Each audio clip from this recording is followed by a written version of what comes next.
You know, for most of us, education feels like it ends with that piece of paper, right? You get your diploma, you toss your cap in the air, and you think, phew, finally I'm done. But what if that single thought is the biggest mistake holding us back financially?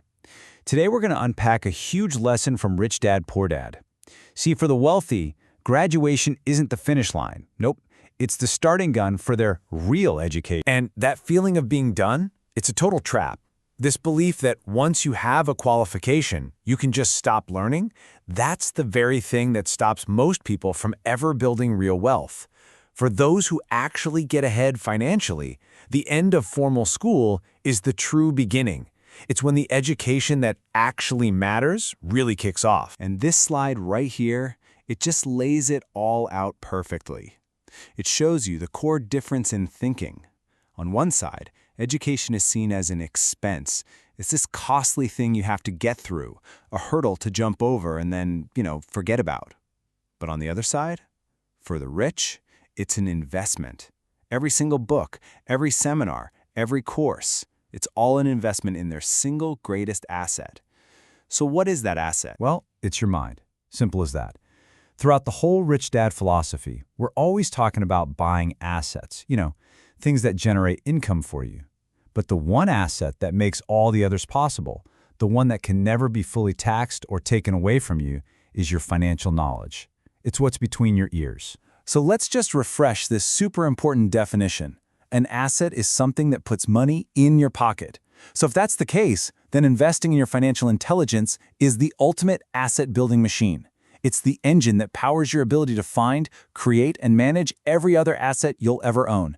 And that brings us to a fundamental law of building wealth. This isn't just some catchy little phrase. It's a fundamental principle of how wealth is actually created. The knowledge you gain helps you spot opportunities that everybody else misses. It helps you navigate those complex deals and, crucially, adapt to a world that is always changing. This is the bedrock for every other financial strategy you could possibly use. And this is exactly why this whole continuous learning thing isn't just a nice idea. It's absolutely essential for survival and for success. I mean, think about it. Tax laws get updated all the time. New tech creates completely new markets out of thin air. And investment strategies that worked 10 years ago, they might be totally obsolete today. The person who is constantly learning is the one who can pivot, adapt, and grab those opportunities before anyone else even sees them. Okay, so if we're all on board that we need to keep learning, what does that actually look like day to day? Well, it's about building a toolkit, a set of go-to resources for investing in your financial education. This really is the key question, isn't it? It's not just about vaguely deciding, oh, I'm going to read more. It's about having a real approach, using different kinds of tools to train your brain in different ways. And each of these tools, they have a really unique job to do. Think about it. Seminars. They give you super condensed knowledge, and, just as important, you get to network. Financial simulators, like those board games, are awesome because they let you practice investing where there's zero risk. You're basically training your brain to see patterns without losing a dime. Then you've got continuous reading to stay on top of all the latest trends. And finally, and this is the big one, real-world action. Getting your hands dirty, analyzing actual deals, making small offers. That's where all that theory turns into a real usable skill. Now, it's totally fair to ask this question. Isn't this all just a big sales pitch for a specific author's seminars and games? And yeah, on one level, sure, the author is a business owner.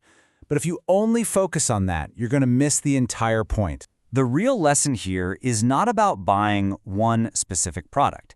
It's that you have to find and use tools that speed up your learning.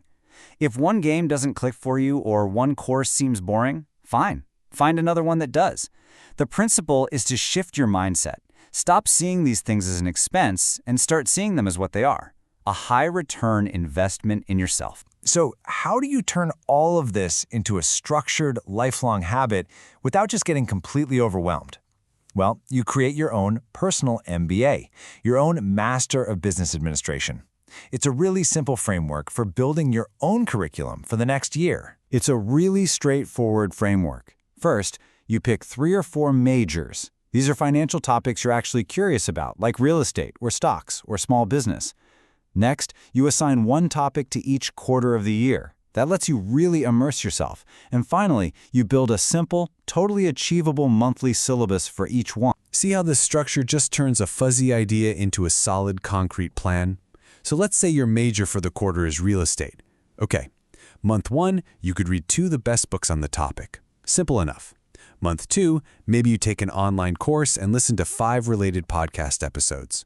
Then, month 3, this is where the rubber meets the road. You take one small, real-world action. Maybe you analyze 20 properties online. You're not buying anything yet, you're just connecting what you learned to the real world. It's a system that makes this whole thing feel continuous and, more importantly, totally manageable. So in the end, this isn't really about finding all the answers.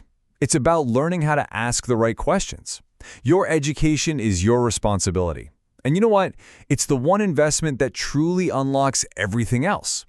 So I'll just leave you with this one question to think about. Your formal schooling might be over, but when will your real education begin?